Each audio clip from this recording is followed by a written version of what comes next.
안녕하세요. 단국대학교 일본연구소 HK플러스 사업단 향기인문학센터의 특강을 맡은 세종대학교 박물관의 황보경입니다. 오늘 제가 강의할 내용은 고고학 자료로 본 하남의 역사입니다. 하남 지역은 구석기 시대부터 청동기 시대, 그다음 삼국시대, 통일신라시대, 고려시대부터 오늘에 이르기까지 많은 역사를 갖고 있고 오랫동안 사람들이 살아온 지역입니다. 특히 이곳은 한강 유역과 맞닿아 있기 때문에 상당히 풍요로운 자연 환경을 갖고 있고요. 그 다음에 그 작물 재배라든가 이러한 측면에서 상당히 유리한 지형적 조건도 갖고 있습니다. 오늘 제가 강의할 내용 중에 중심은 삼국시대부터 남북국, 즉 통일신라시대가 되겠습니다. 먼저 하남시의 삼국시대 역사를 한번 살펴보도록 하겠습니다. 제가 PPT로 준비한 내용, 항공사진을 보면요. 이 사진이 1960년대에 촬영한 사진입니다. 이때 당시에는 이 한강유역, 여기가 한강유역이고요. 요 옆에 섬이 현재의 신도시가 된 미사지구가 되겠습니다. 그리고 하남시청이라든가 주거지는 이 지역에 지금 형성이 되어 있고요. 이성산성과 충공동 일대는 이 지역이 되겠습니다. 이러한 곳에 1960년대는 이렇게 많은 사람들이 살진 않았지만 최근 파악된 도시는 이렇게 많은 인구가 밀집되어 있고요. 특히 이 지역에 이성산성을 비롯해서 중요한 문화재들이 확인되기 시작한 것은 1990년대입니다. 그리고 이 지역이 최근에 하남 교산 신도시가 앞으로 만들어진다라는 그러한 뉴스를 접해 보셨을 겁니다. 그래서 이렇게 문화재가 많은 지역에 신도시가 건설될 예정입니다. 그에 앞서서 고고학적인 이제 발굴 조사가 이루어질 텐데요. 우리가 이 하남의 역사를 어느 정도 좀 알아보는 시간을 갖도록 하고자 합니다. 그 하남의 역사는 기원전 18년부터 475년 백제의 한성기라고 부를 수 있습니다. 그리고 475년부터 551년까지는 아마도 고구려가 점령을 했던 것 같고요. 그 이후에는 이제 신라가 점령을 했습니다. 그래서 기원전 18년부터 475년을 백제 한성기라고 부르고 있습니다.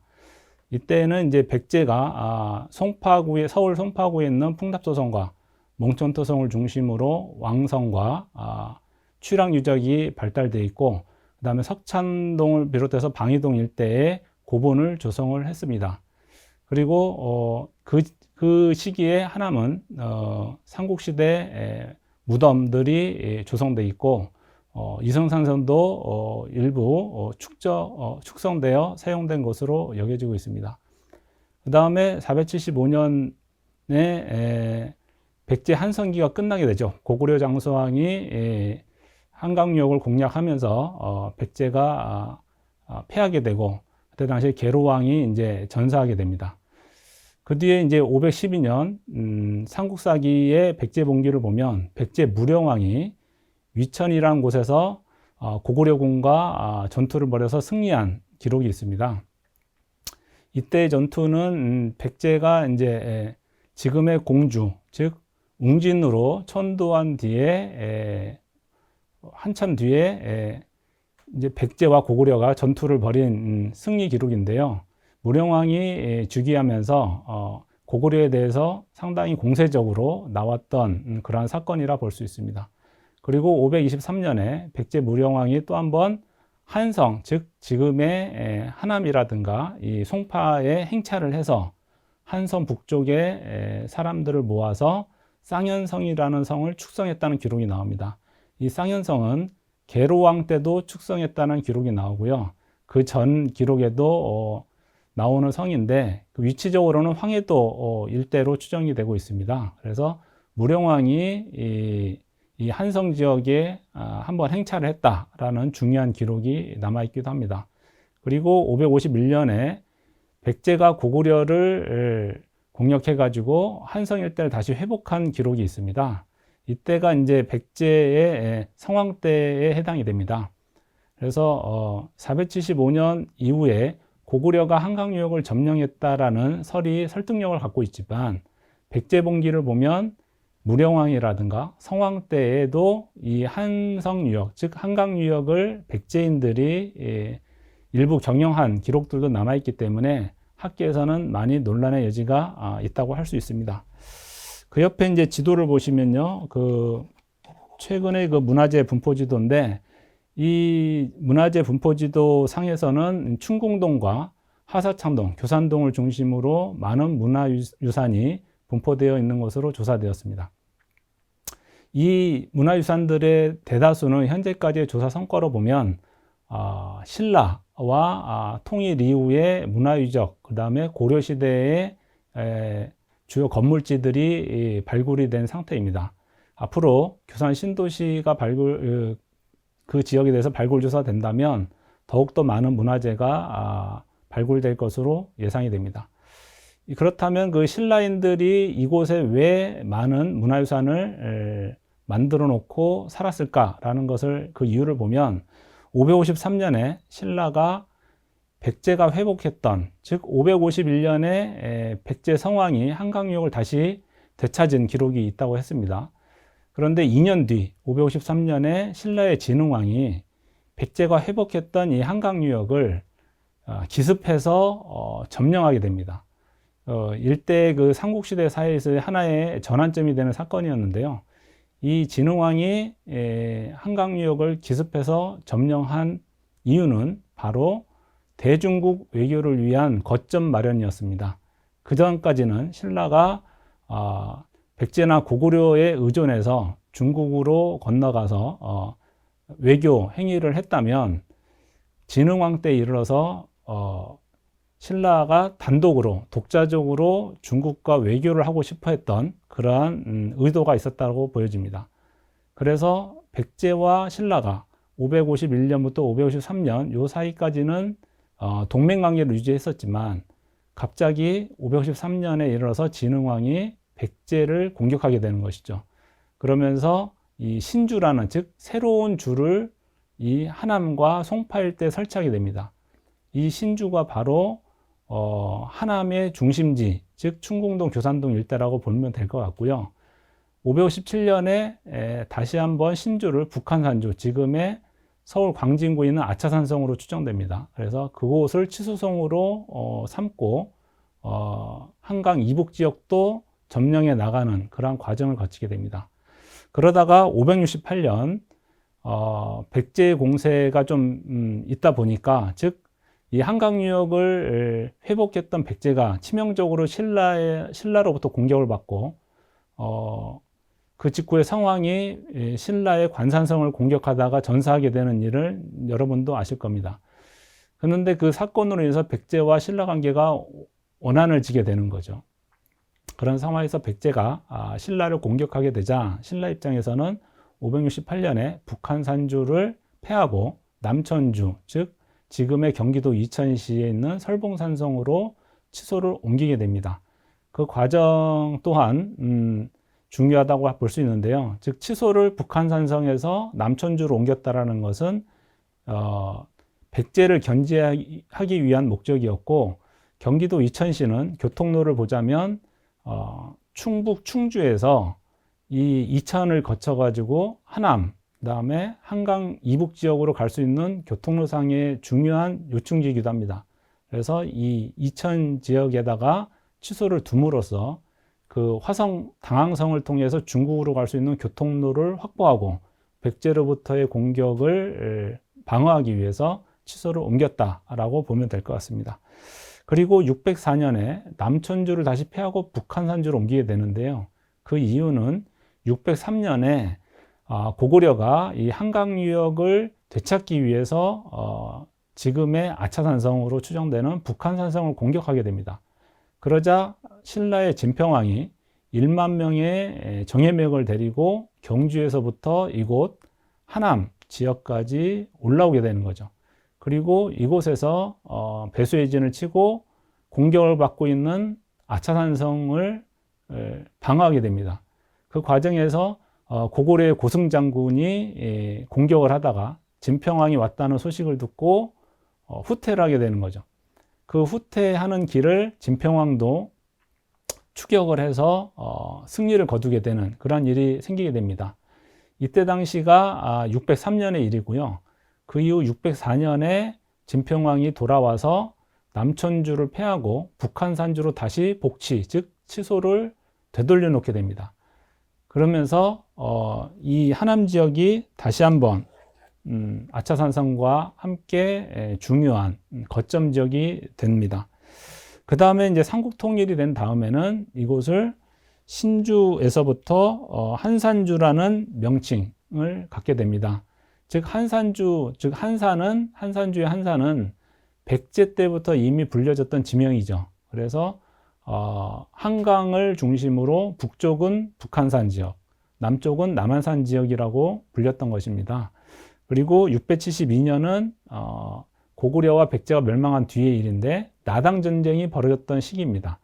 이 나당 전쟁이 벌어지자 신라로서는 그 당나라 군을 한강 이북에서부터 한강 이남, 즉 이 한강 유역에서 방어를 해야 경기도 이천이나 충주를 방어할 수 있고, 그 다음에 경주까지, 경주, 즉 왕도가 있는 경주까지 막을 수 있다는 거죠.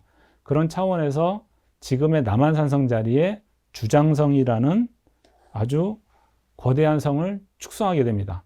이 성을 중심으로 해서 신라는 배수의 진을 치고 당나라와 상대를 했던 것이죠. 다행히 신라군은 당나라군을 물리치게 되고요.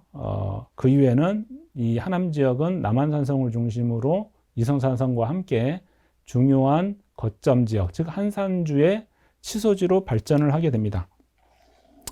그 과정에서 704년에 김대문이라는 사람이 도독으로 부임을 하게 되는데, 이 김대문은 여러분 아실 겁니다. 이분은 화랑색이라든가 고승전, 그다음에 한상기 같은 중요한 저수를 남기신 분이죠. 그래서 이 김대문이 도독으로 왔다는 것은 이 한산주를 경주, 즉 왕경에서 중요하게 생각했다는 것이고, 그분이 여기 와서 행정적으로나 군사적으로 대단한 성과를 이룩한 것으로 추정이 됩니다.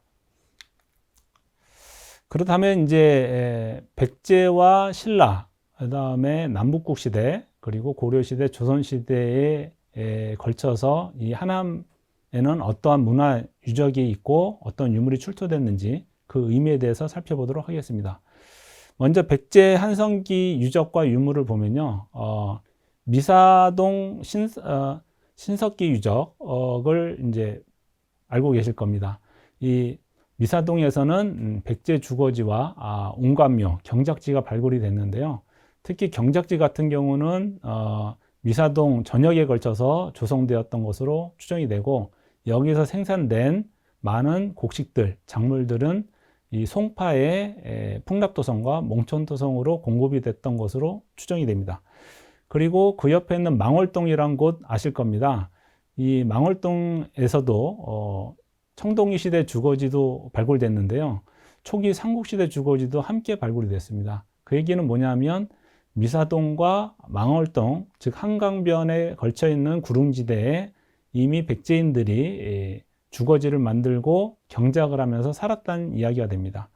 그리고 덕풍동 아시죠? 덕풍동에 수리골이라는 동네가 있는데 그곳에서도 백제 토광묘와 철기 유물, 토기류가 나왔는데, 이 사진의 이 부분입니다.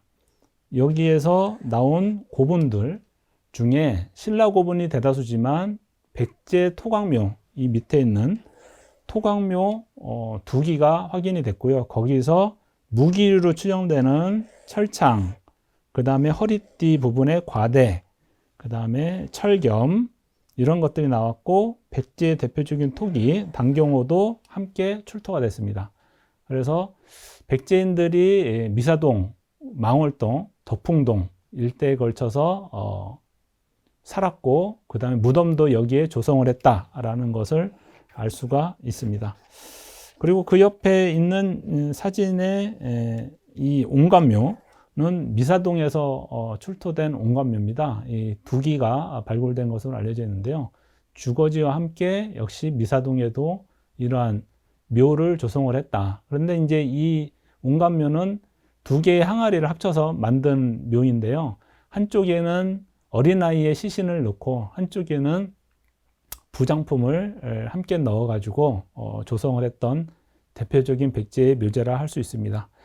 그리고 광암동에서 횡열시 석실묘 두기가 나왔는데 이것은 서울 풍납도성과 몽천도성 일대에서 최초로 확인된 횡열시 석실묘가 됩니다.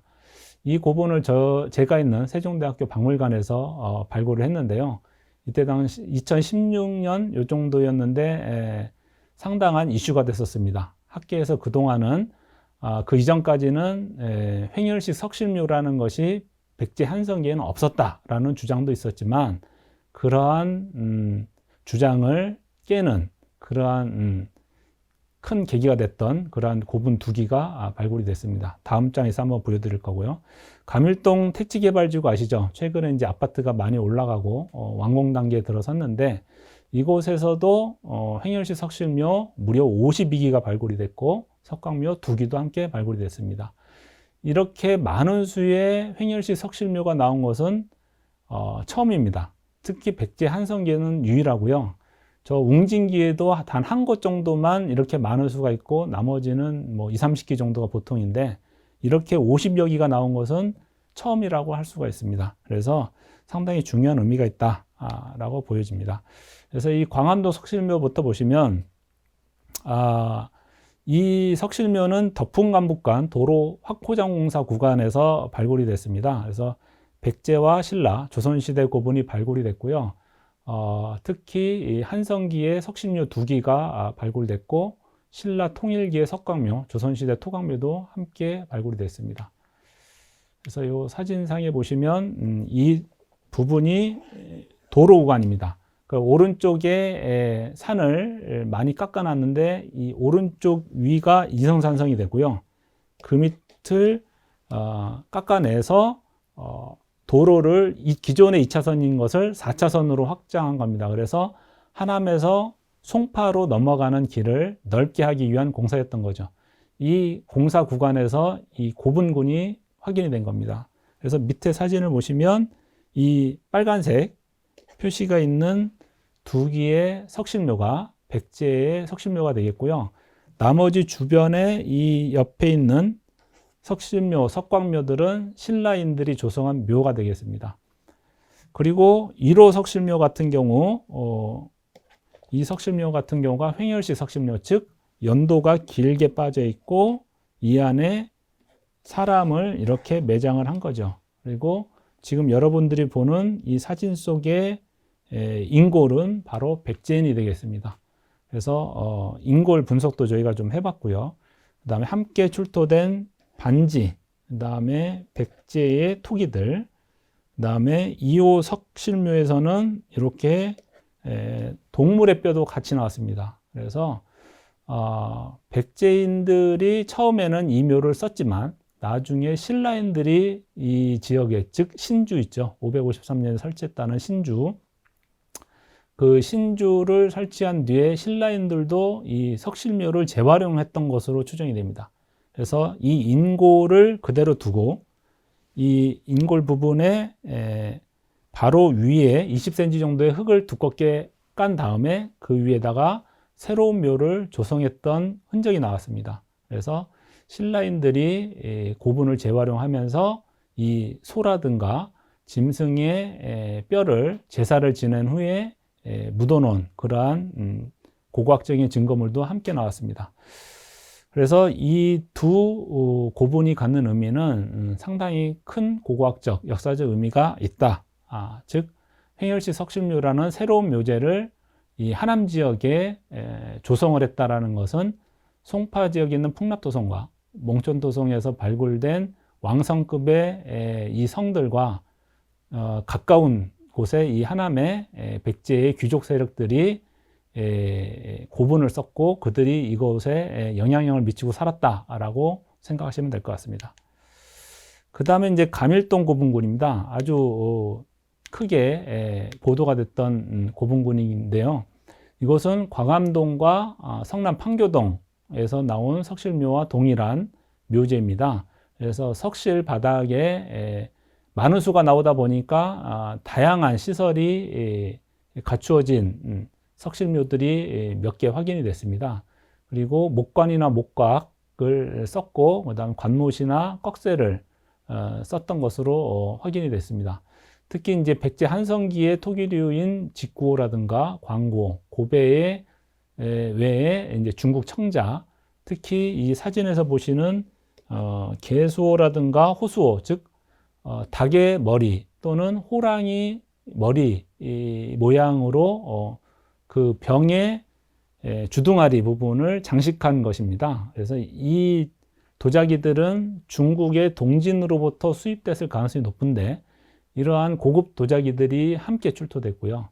그 밑에 있는 부뚜막형 토기, 여기가 아궁이가 되는 거죠. 그 다음에 위에 시루 같은 것을 이제 얹어놓고 축소용으로, 즉 집에서 설치했던 아궁이의 모양을 축소용으로 토기로 만들어서 묘에다가 부장을 한 겁니다. 즉 사후세계에 가서도 이 사람이 피장자, 즉 묻힌 사람이 사후세계에 가서도 굶지 말고 밥을 잘 해먹고 행복하게 살아라 라는 뜻에서 저러한 부뚜막 토기를 함께 부장을 했다라고 보면 될 것 같습니다. 그리고 그 옆에는 이제 금제 장신구도 있었고요.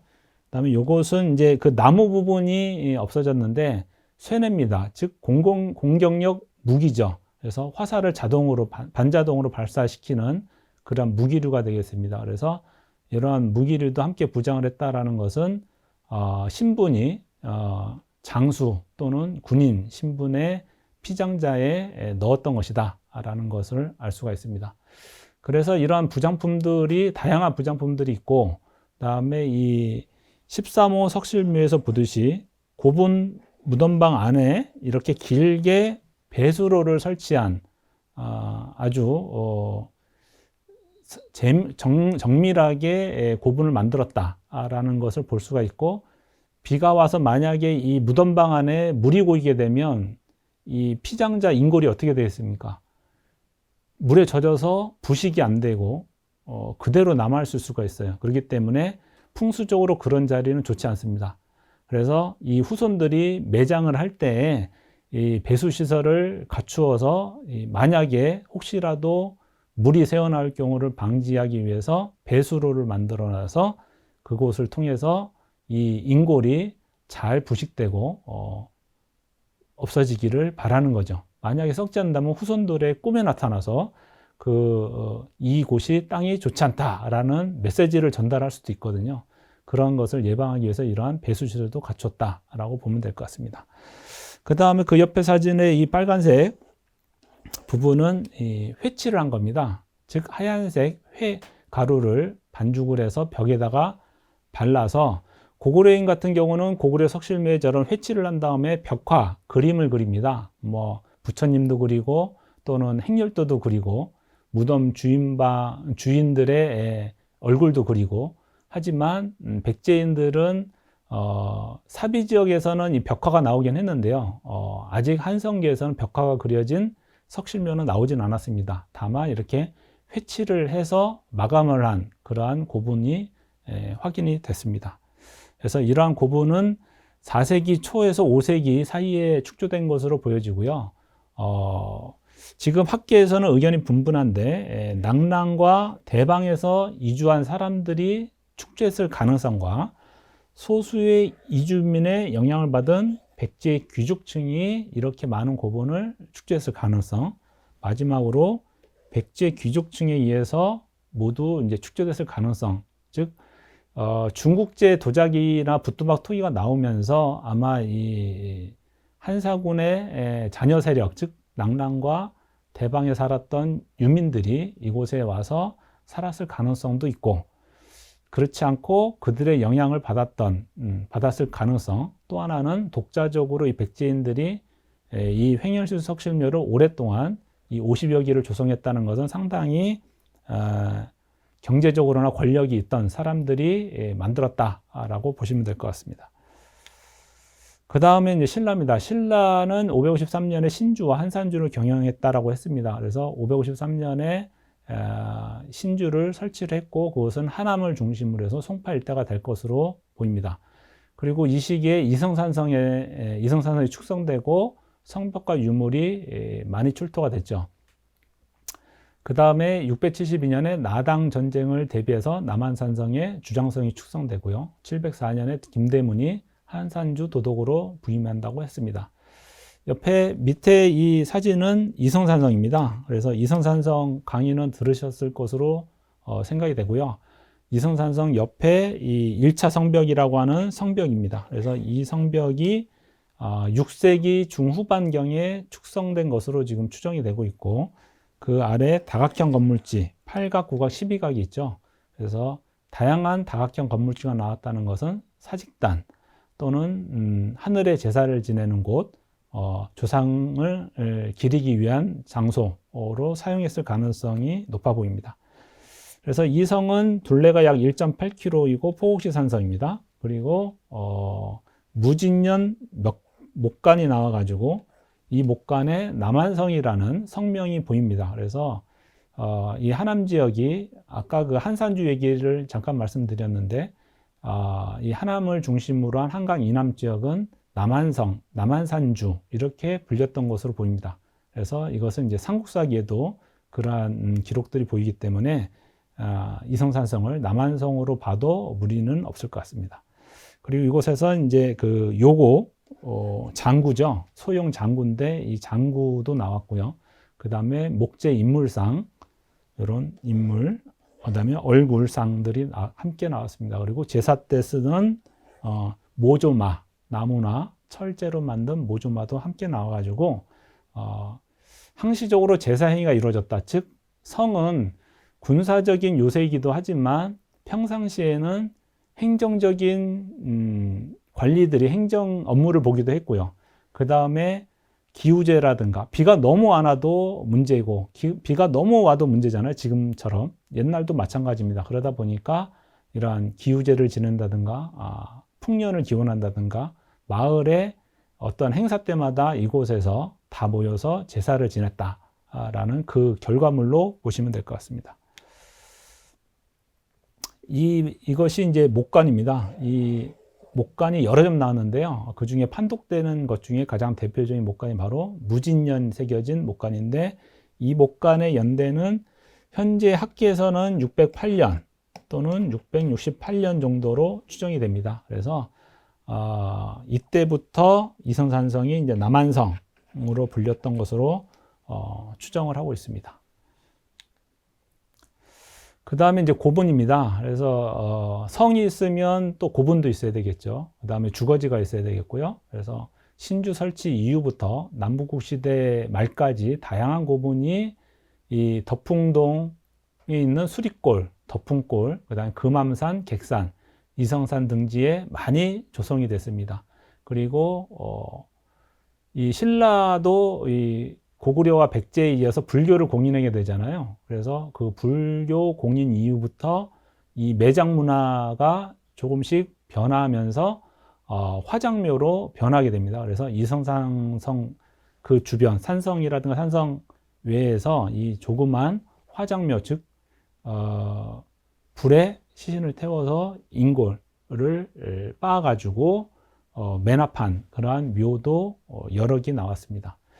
그래서 여기 사진에 보여드리는 이 석실묘들은 금암산입니다. 금암산에서 발굴된 석실묘고요. 그 석실묘 내부의 모습입니다.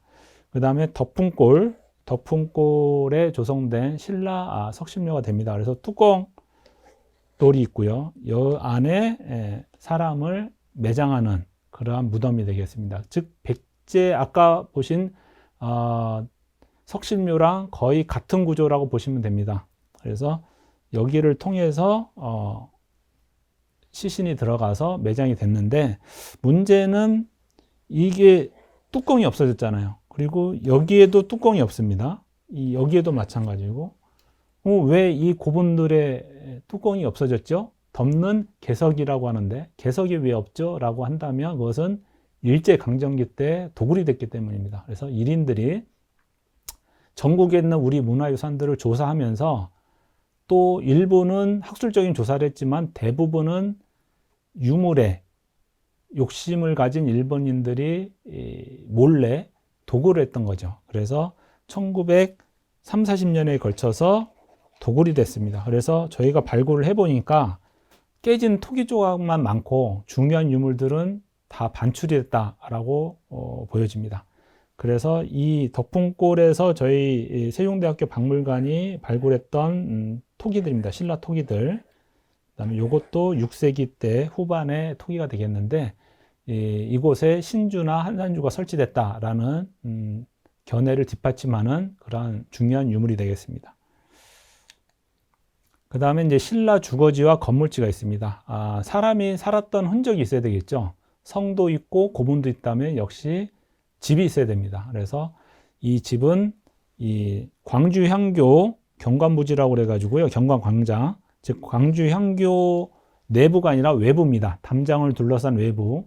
여러분들이 광주 향교를 방문해 보시면 담장이 쳐져 있는데 그 담장 바깥에 이러한 주거지들이 매장되어 있었던 겁니다. 그것을 한양대학교 박물관에서 발굴 조사를 해서 찾은 겁니다. 그리고 충궁동 267-5번지에서도 이런 주거지가 한국문화재재단에서 발굴 조사를 해서 찾았고요.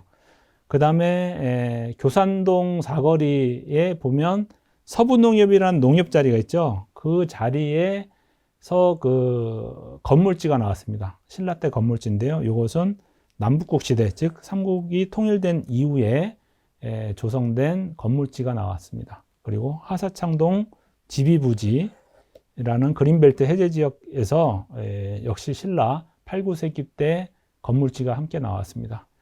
그 다음에 이제 항동 400-7번지에서도 이 한국문화재단에서 이 네모난 건물지들을 찾았습니다. 그래서 이러한 건물지들이 한산주와 아주 밀접한 관련이 있고 이런 수막세나 안막세 이런 기와들을 고급 기와들을 올렸다라는 것은 그만큼 비중 있는 건물이 이 하남 지역에 있었다라는 걸 얘기하고 그것은 이제 이런 수열 주거지에서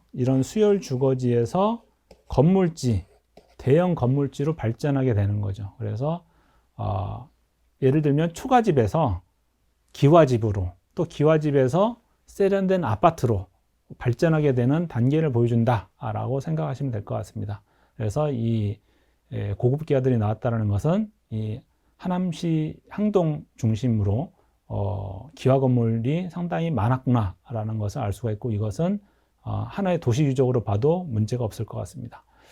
그 다음에 이제 이런 건물지에서 주로 발굴되는 것은 수막세, 그 다음에 인화문토기, 그 다음에 주름무늬병. 이것은 이제 9세기, 8, 9세기 때 주로 유행했던 병이고요.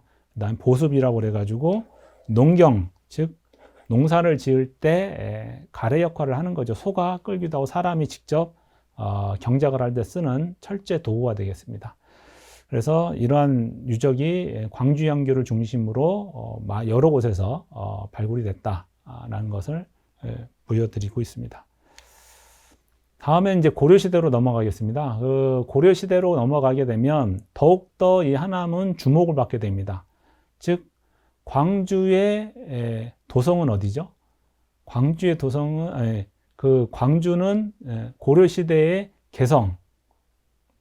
개성에서부터 그 다음 두 번째 중요한 것이 평양, 서경이죠. 그 다음이 남경, 즉 한강유역, 지금의 경복궁 자리로 추정되는 남경입니다. 그 다음에 그 주변을 감싸고 있는 광주가 상당히 중요했는데 이 광주의 치소지로 발전을 하게 됩니다. 즉 한산주 치소지에서 광주의 읍지로 발전을 하게 되는 거죠. 그리고 이곳에는 왕규라는 인물이 살았습니다. 이 왕규는 945년까지 활동을 한 인물로 알려져 있습니다. 그래서 그 왕권에 도전을 했던 그러한 힘이 막강한, 즉 직위가 대광이라는 자리까지 올라갔던 인물인데요. 이 인물은 왕규가 그 두 딸을 왕실에 시집을 보낼 정도로 상당한 힘이 있었다. 그 분이 이 충궁동과 교산동 일대의 건물지를 조용하는데 막대한 영향력을 미쳤다라고 보고 있습니다. 그래서 남할요초라고 하는 남북국 시대 말기부터 고려 초기, 즉 왕건이 후삼국 시대를 리드하면서 후백제를 물리치고 또 신라로부터 항복을 받잖아요. 그러면서 삼국 통일을 이루게 되는 거죠. 그 시대가 후삼국 시대인데, 후삼국 시대에 이 왕규와 더불어서 이 광주 지역, 즉 지금의 하남 지역을 중심으로 해서 광주 읍지를 설치를 하면서 발전을 시킨 겁니다. 그리고 성종 때 가서 비로소 이제 취소지가 설치됐던 거죠. 그래서 성종 때 가서는 광주 목으로 한 단계 더 격상되는 그러한 성과를 거둡니다. 그러다가 1232년에 몽고의 2차 침입 때 광주 부사 이세화라는 분이 남한산성에서 승리를 거두는 그러한 기록도 있습니다. 이때 당시는 남한산성을 광주성이라고 불렀습니다. 신라 때는 뭐라고 했죠? 신라 때는 나당 전쟁을 할 때는 주장성, 그 다음에 고려시대 때는 광주성, 그 이후에 조선시대의 남한산성으로 변화를 겪게 됩니다. 그 다음에 1310년에 광주목이 혁파되고 광주부로 강등이 됩니다. 그 다음에 1356년에 광주목으로 다시 돌아가는 그러한 이제 변화를 겪게 됩니다. 가장 중요한 것은 아무래도 건물지죠. 그러면 고려시대의 이 읍지가 어딥니까? 라고 묻는다면 현재 고고학계나 역사학계에서 지목하는 곳은 두 군데로 압축이 되고 있습니다. 한 군데는 광주의 향교고요. 또 한 군데는 교산동 건물지가 되겠습니다.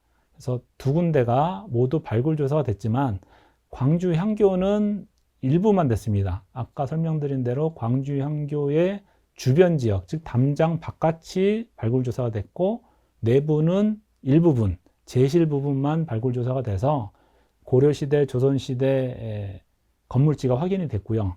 교산동 건물지는 전체가 발굴이 됐습니다. 올해가 발굴조사된 지 20주년이 되는 해인데요. 이 교산동 건물지에서는 이 성달백이라는 명문기와와 광주객사라는 명문기와가 출토가 돼가지고 고려시대 때의 광주객사가 아닐까라는 추정을 하고 있습니다. 그 다음에 이 성달백이라는 뜻은 뭡니까? 라고 한다면 성달백사라는, 즉 성달은 이름이고요. 백사는 쥐기가 되겠습니다. 그래서 여기에 보시면 성달, 애선 이 두 글자는 사람 이름이 되겠습니다. 그래서 왕건과 함께 이 후삼국 시대 후고구려를 이끌었던 장수가 되겠는데요. 이 성달과 애선이란 장군이 당시에 왕건과 함께 활동을 했죠. 그래서 이들의 이름이 새겨진 명문기와가 교산동 건물지와 광주 향교 경관부지, 그다음 항동에서 출토가 됐습니다. 그 이유는 뭐냐면 왕규가 일찍부터 아까 설명드린 이 왕규라는 인물이 일찍부터 이 하남 지역을 중심으로 활동을 했고 정치적으로 영향력을 발휘했다. 그리고 왕건 휘하했던 이 장수들도 이곳에 머물면서 이 후백제라든가 신라를 공격하는데 함께 그런 행동, 즉 군사적인 행동을 했다라는 것을 의미하고, 명문을 새긴다는 것은 그만큼 경제적으로 왕규가 뒷받침을 해줘서 이 사람들을 존중을 해줬다라고 생각이 됩니다. 그 다음에 나중에 만들어진 광주객사 명기와들이 출토되면서 교산동 건물지가 객사 내지는 관하지로서, 즉 읍지가 있으면 치소지가 있어야 되잖아요. 그러니까 그 치소지로 지목이 되고 있는데, 이 건물지의 외곽은 담장으로 둘러쌌고요. 네모나게. 건물은 이렇게 디귿자형으로 배치가 됐습니다. 그래서 발굴조사가 확실하게 되긴 했지만 이 건물지가 고려시대에만 있었던 게 아니고요. 남북국 시대 후반기, 즉 9에서 10세기 때 먼저 조용히 됐고 고려시대를 거쳐서 고려 중기에 잠깐 쓰지 않다가 조선시대에 가서 다시 쓰기 시작했습니다. 그래서 이 건물지는 여러 차례에 걸쳐서 건물들이 지었다가 폐기되고 지었다 폐기되고를 반복하게 됐습니다. 그래서 그러한 흔적이 이 건물지에서 나왔고, 고려시대 청자와 백자들도 출토가 됐습니다. 가운데 광주 향교 경관부지입니다. 그래서 이곳에서도 고려시대 건물지가 발굴이 됐고 광주 객사 명문기와도 출토가 됐습니다. 그리고 오른쪽에 가장 끝에 사진은 교산동 건물지의 바로 옆에서 나온 고려시대 건물지입니다. 그래서 이렇게 툭 튀어나온 철자형 건물지도 나왔고 그 위에 기다란 장방형 건물지, 옆에 장방형 건물지 이렇게 나와서 세 동의 건물지가 있는 것으로 확인됐는데 이 건물의 경영 시기는 이 아래의 유물과 이 청자, 고급 청자입니다. 상당히 상품인데요. 빛취색이 돋보이는 아주 이쁜 고리청자인데 이 고리청자가 12에서 14세기에 주로 사용됩니다. 특히 그래서 이때의 중심 시기는 12에서 13세기다. 그래서 이 시기 때에 교산동 건물지와 광주양교 일대의 고려시대 건물지가 상당히 많았고 고급 조자기를 쓰고 그다음에 고급 기와들을 쓴 거 봐서는 관공서 성격의 건물과 귀족 세력들이 머물렀던 집들도 있었다라는 것을 추정할 수 있습니다. 그 다음에 이제 하남 지역에서 또 하나의 독특한 점은요, 절터가 많다는 겁니다. 많아도 아주 많습니다. 즉, 그 충궁동, 교산동을 중심으로 했을 때는 일반 관아라든가 객사가 있었다면 금암산과 객산, 남한산 일대에는 절이 많았다라고 보시면 됩니다. 그래서 충궁동과 교산동, 하사창동 일대의 절터라든가 마애불, 즉 바위에 새긴 불상이죠. 그 다음에 석탑, 석불, 목탑지도 위치해 있습니다. 대표적인 절터는 동사, 천왕사, 약정사, 자화사, 그 다음에 마의 역사불 좌상이 있습니다. 그리고 이곳에서 명문기와들이 나와서 이 절 이름들을 알 수가 있는데 주로 고려시대의 명문기와들입니다. 그래서 그럼 그 이전에는 사찰이 없었나요? 물론 백제 때부터 사찰이 있었습니다. 하지만 현재까지 조사된 바로는 통일기, 즉 삼국 통일기에 처음으로 만들었고 고려시대에 번창하다가 조선시대 세종 때 와서 폐사되는 그러한 과정을 거친 게 아닐까 추정이 되고 있고, 앞으로 발굴조사가 된다면 그 백제 때에도 사찰이 있었구나라는 사실을 알게 될지도 모르겠습니다. 그래서 하남은 한강역의 불국토다라는 점에 여러분들이 좀 이해를 하고 가시면 좋을 것 같고, 그 다음에 이 아래 사진은 그 동사지, 지금은 이제 대원사라는 절이 들어가 있는데요. 그곳에 2기의 3층 석탑과 5층 석탑, 이거는 일제강점기 때 찍어놓은 사진입니다. 그것이 이렇게 해서 복원, 수리된 모습이죠. 그 다음에 그 3층 탑에서 나온 소형 호신불 또는 이제 맨 앞에 있던 그런 불상이 되겠습니다. 그 다음에 이제 대표적인 절을 잠깐 살펴보면요. 충궁동 동사지입니다. 그래서 금암산과 이성산 사이에 위치해 있고, 금당지와 팔각불 대자, 이게 팔각형이죠. 이렇게 돌아가는 팔각형의 대자고, 여기에 불상을 얹어놓은 그러한 곳으로 추정이 되고 있습니다. 그 다음에 여기서 동사라고 새겨진 요 동사명 기와가 출토가 돼서 현재로서는 동사지라고 부르고 있습니다. 그 다음에 귀면화라든가, 여기 귀면화죠. 도깨비 얼굴 또는 용의 얼굴이라고 하는 귀면하고 연화문 와당들이 있고, 그 다음에 쌍조문, 이 새 2마리가 이렇게 있는데, 이 쌍조문이 이제 충궁동에서도 출토된 적이 있는데요. 이 쌍조문은 신라의 전형적인 수막새입니다.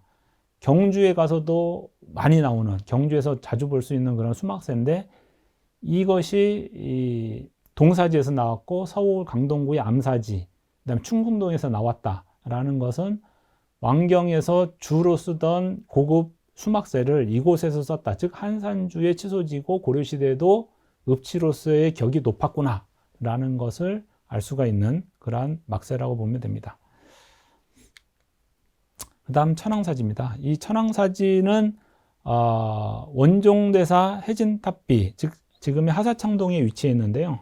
하사창동에 위치해 있는데, 고려시대에 활동했던 원종대사라는 분이 이곳에 왕건의 요청에 의해서 머물렀다라는 기록이 있고, 고려사의 신돈 편에도 나와 있고요. 고려사에도 나와 있습니다. 그래서 천황사에서 가지고 있던 불사리, 부처님의 사리를 개경에 있는 신돈과 신하들이 함께 봤다, 실견했다라는 기록이 있을 정도로 상당히 유명했던 절 같고, 조선왕조 실록에도 세종대왕이 이 사찰에서 보관하던 불사리를 실견했다라는 내용이 있습니다.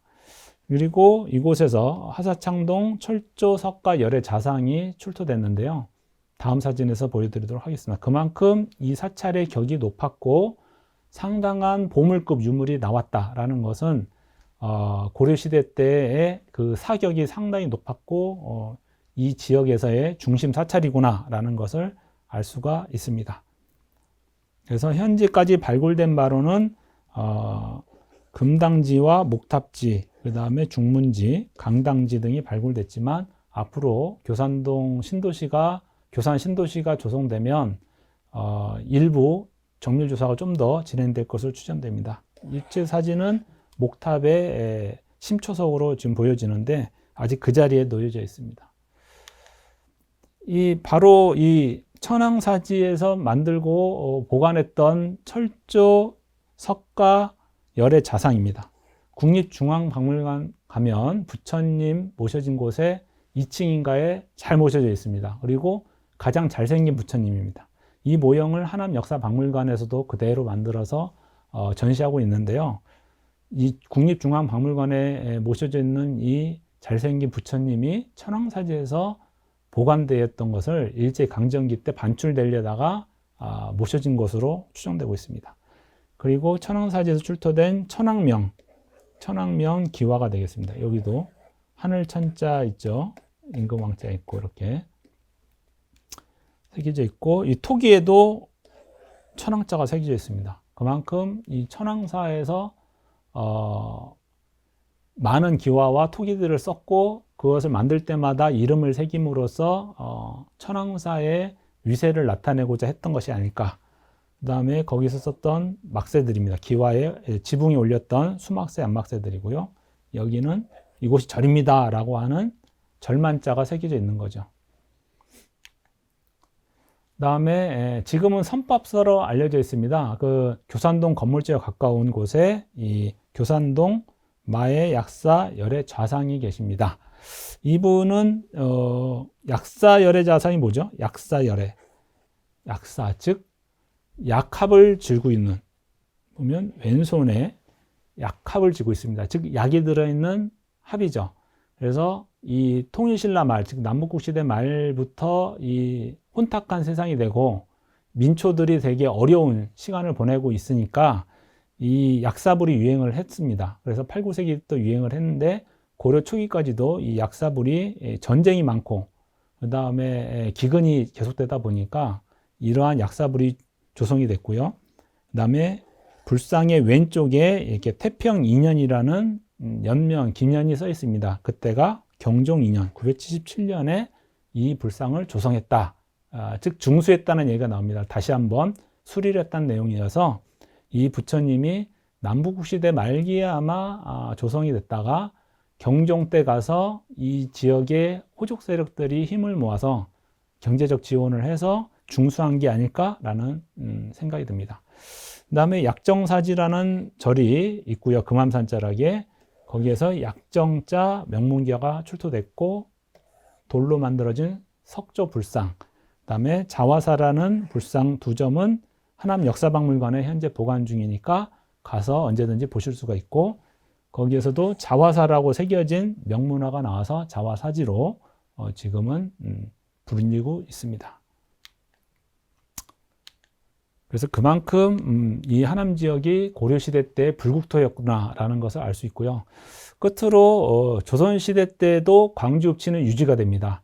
그것은 1392년에 조선이 건국되고 팔도 체제가 확립되면서 경기도 소속의 광주읍치가 다시 한번 고려 때에 이어서 계속 승계를 하는 거죠.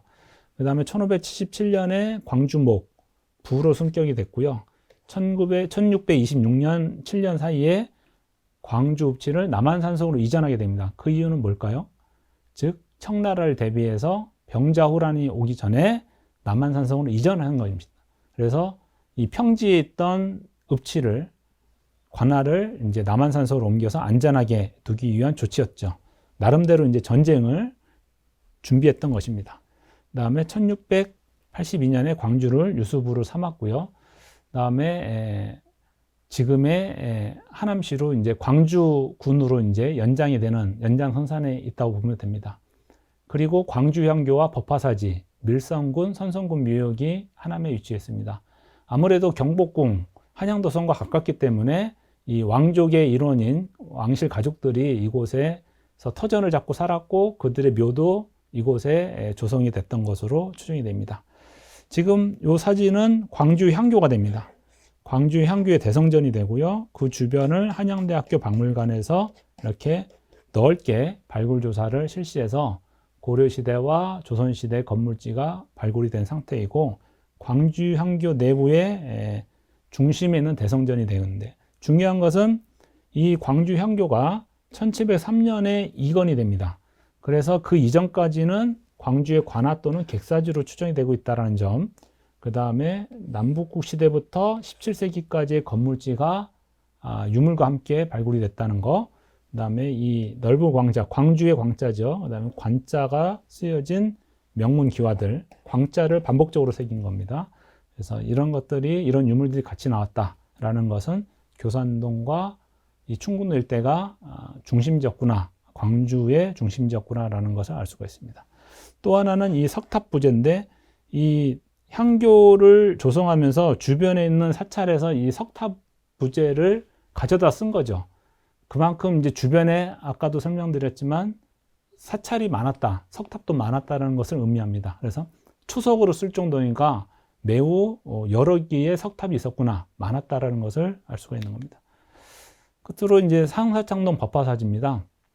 이곳은 상사창동 연자마 남한산성 봉암성 사이에 위치해 있고요. 병자호란 때 청나라 태종이 여기를 왔었죠. 송파에 왔고 양고리 장군이라는 사람이 조선군하고 싸우다가 전사를 했습니다. 그를 위해서 만든 사찰로 전해져 오지만 발굴조사 결과 고려시대부터 이미 사찰이 있었다라는 것을 알 수 있었고 그 이후에 조선 전기에 있었고 그 다음에 근현대에도 건물이 계속해서 있었다. 즉 법당이 있었다는 거죠.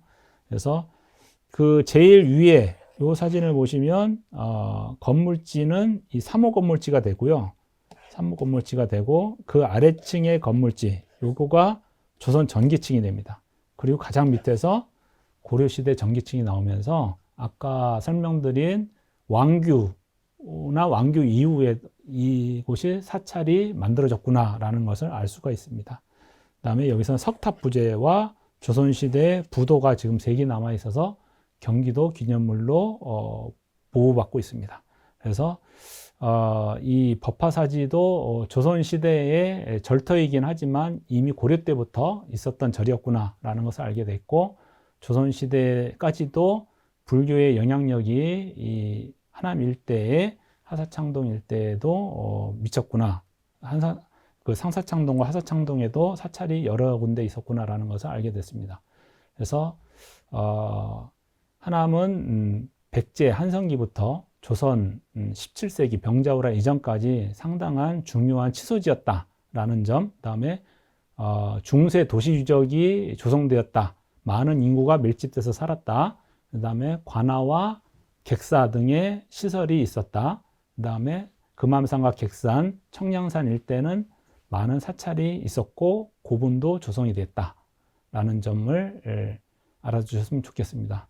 앞으로 이 하남에 대해서 많은 관심을 갖고 역사적인 도시다라는 점에 대해서 자랑스러움을 갖고 여러분들이 많은 관심을 가져주셨으면 좋겠습니다. 이상으로 저의 강의를 마치도록 하겠습니다. 감사합니다.